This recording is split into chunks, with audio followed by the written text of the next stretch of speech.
I am once again in the chapel of the Madonna Mora, which, as you will remember, was the little church of Santa Maria Mater Domini, then incorporated into the great Basilica.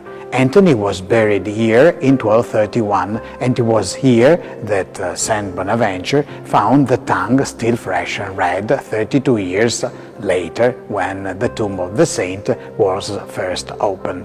The mortal remains of the saint, laid in two coffins, one inside the other, were then buried in a marble sarcophagus and placed in the center of the basilica.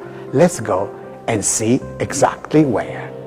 The sarcophagus was placed right here, under one of the major domes of the basilica, and because it was raised from the ground thanks to 4 columns, the sick could be laid under it, as proved by Giusto di Menabuoi's fresco we have already seen. Of the place where the sarcophagus had been placed, there remains a little sign, an L, which stands for locus, a Latin word that means place.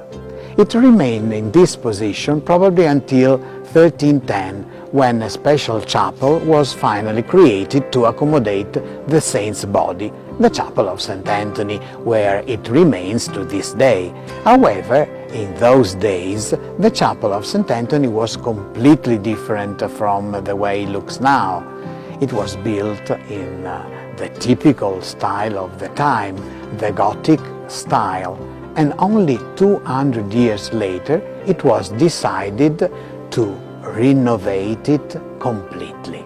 A new chapter in the history of the saint's relics was opened on February 15, 1350, when Cardinal Guy de Boulogne came here to the Basilica of St. Anthony in Padua on a pilgrimage to thank the saint for having been miraculously healed from the Black Death.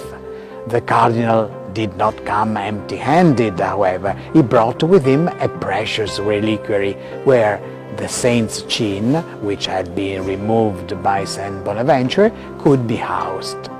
To mark this important event, the Feast of the Relics was established. This feast is commonly known as the Feast of the Tongue, and since then it has been celebrated every year on February the 15th. I am now in the sacristy of the Basilica because I would like to show you something very, very interesting. You know, at the end of 1350, after Cardinal de Boulogne's visit and the institution of the Feast of the Tongue, besides St. Anthony's body, which was kept in the sarcophagus in the Gothic chapel, pilgrims had also the opportunity to venerate 3 other outstanding relics of our saint: the tongue, the chin, and the forearm. But where were they kept? Precisely here, on this early 15th century large and precious wall-mounted closet with the inlays by Lorenzo Canozzi. These 3 major relics were kept here until 1745. But now let's go back to the Chapel of the Relics so that I can show you another important reliquary.